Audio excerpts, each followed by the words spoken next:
is Rebecca and welcome to my channel.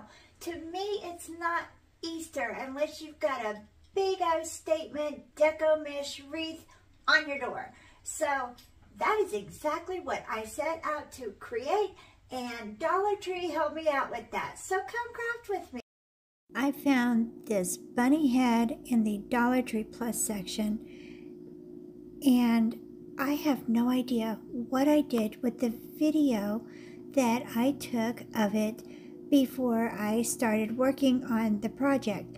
I've looked in the trash, I've looked in my archive, I have no idea what I did with it, but it's somewhere. Lord only knows what I've done with it, but I'm going to attach it to the egg wreath form that I picked up at the Dollar Tree, and I made tiny little holes in it. It has kind of a felt backing to it, and so I just cut tiny little holes with my scissors, and then I ran the zip ties from one hole to the next, and then I attached it to the egg wreath form with the zip ties.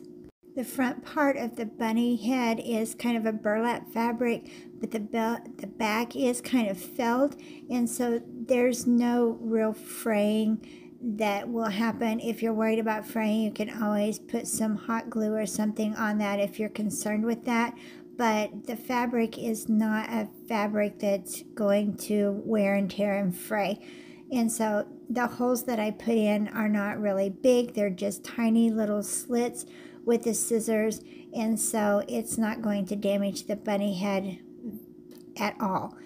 I'm going to attach it in 3 different places. I'm going to attach it one on either side, and then I'm going to attach it on the top so that the height, the weight of the bunny head at the top isn't going to do any kind of weird little flopping.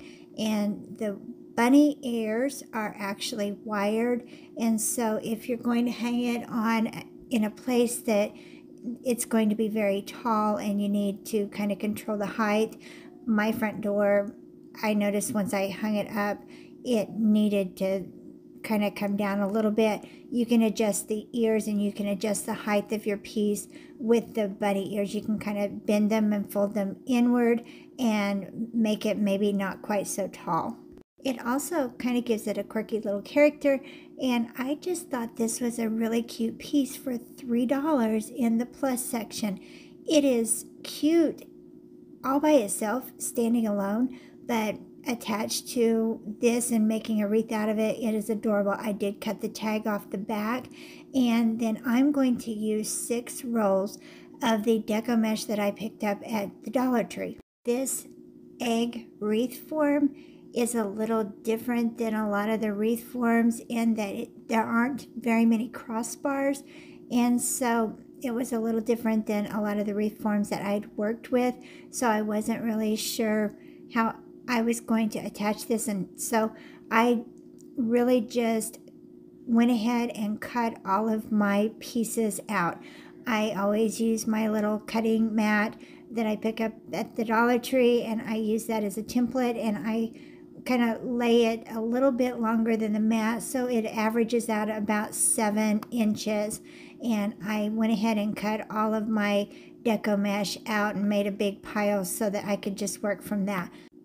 I used a big pile of chenille stems. I always cut those in 3 sections, and that way I don't waste a lot of my chenille stems, and if I don't use them all, I have them for another Deco Mesh project. So I try to get as much cut and done ahead of time as I can. That way I can just sit and make my bundles all at one time. I'm going to do tricolor bundles. You can do solid color bundles if you like, but I thought it would be kind of very Eastery and spring-like to do tricolor bundles, so I chose purple, blue, and pink. And so I just sat and cut all of my little 7-inch pieces out and kind of separated them out. It's a little messy, it gets a little piled up, but I went ahead and cut all 6 rolls out because I was not sure how many I was going to use. And then, of course, if I had any left over, then I could just roll them up and save them for another project later. I like to work with Deco Mesh, so I'm not really ever going to waste any of my product. Deco Mesh projects are not hard, and you can get a rhythm going, but they are a little bit time consuming. So, you know, put some music on or your favorite movie on and kind of zone out and relax and, you know, have a little bit of fun and kind of relax and kind of do your own thing.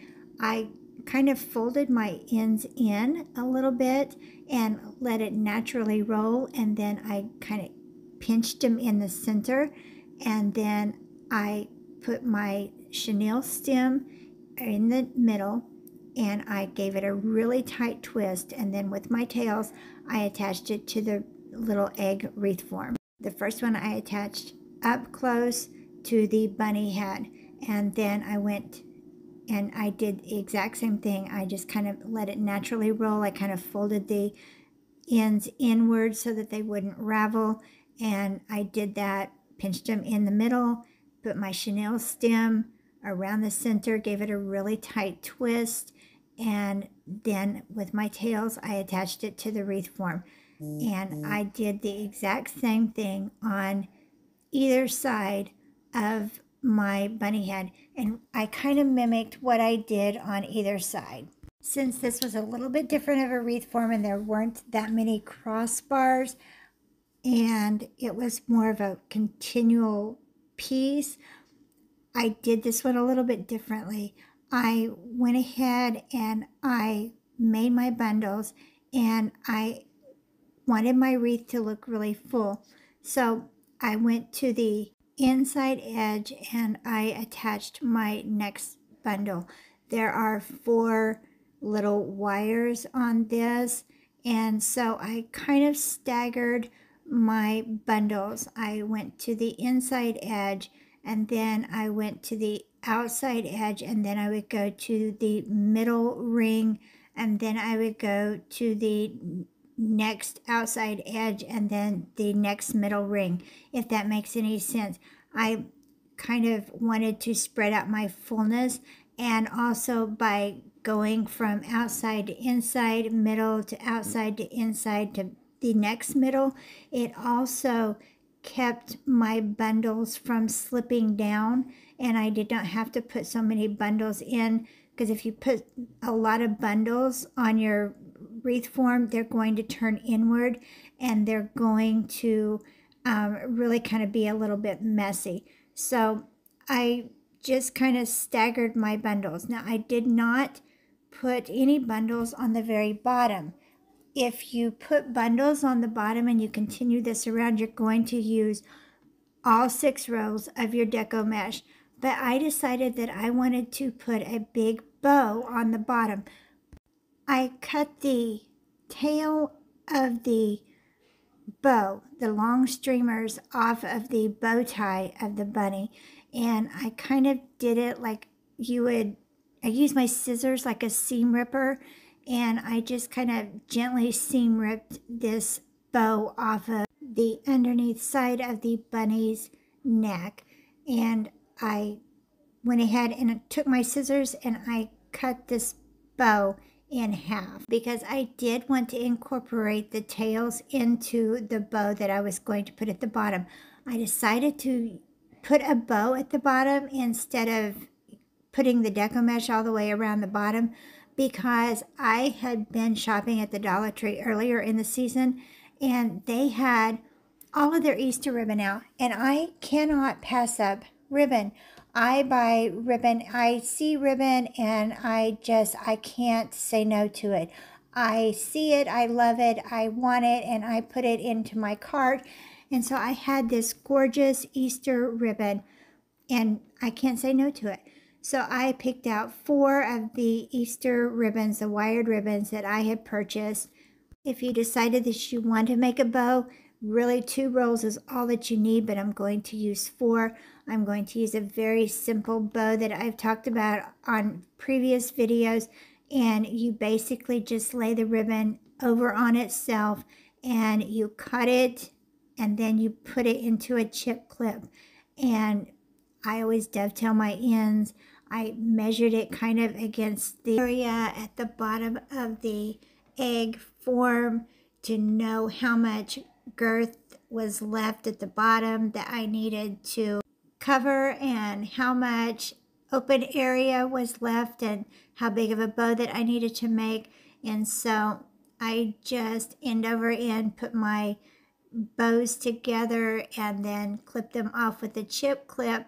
And I kind of played with it and figured out, you know, what size that I needed and how big my loops needed to be.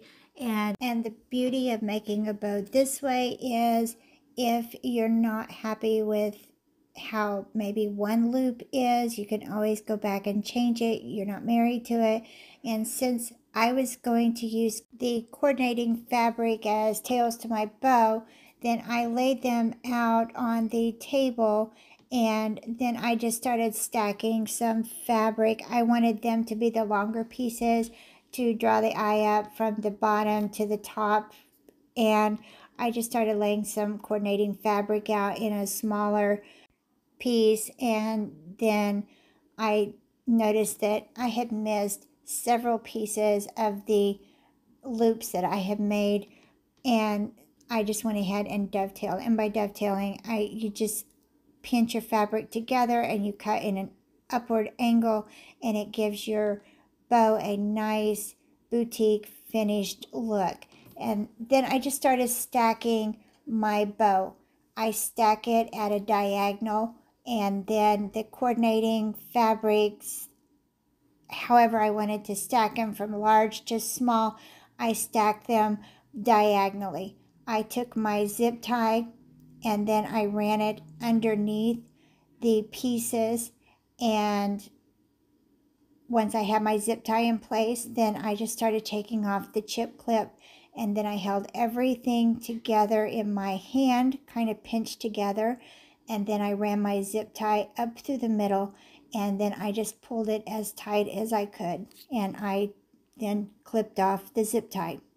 You can use florist wire or you can use chenille stems, but I have really started using zip ties because your ribbon does not come loose when you start fluffing it. And when you fluff your loops out, then you don't have to worry about your loops coming loose or your ribbon coming loose. You can really fluff everything out and it stays put.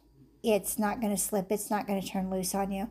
And then I just grabbed another zip tie and I ran it down through the middle, and then I zip tied that to the bottom of my wreath form. The secret to a good bow is all of the fluffing. You fluff and then you fluff again, and you can really make a pretty bow. Anybody can make a pretty bow as long as you fluff those loops up and you twist them and you turn them, and you really almost put the hurt on it. And you can do that if you use a zip tie and you've got a really good solid anchor to your bow. I did include a supply list of everything that I used to create this wreath, because I know sometimes it is really hard to gather up the supplies that you need just following along watching a video. So I tried to include a supply list if you wanted to recreate this cute little Easter wreath. I thought it really turned out cute, and it really is a very large wreath. It makes a big impact. I have it on my front door and it is absolutely adorable. I actually used the hanger that came with the bunny head to hang it up with because it's very convenient, and once you have it hanging, it kind of goes behind the ears and you can't really see that it's even there. The colors are perfect. It is cost effective for the price. It is an absolute impact piece, and it is truly a Dollar Tree project that does not look like a Dollar Tree project. I think Easter and spring is such a fun time of the year, and I really get into it. So don't forget to subscribe, hit that bell so that you know when I've uploaded my next video. Give me a thumbs up, and hi y'all, welcome to my channel.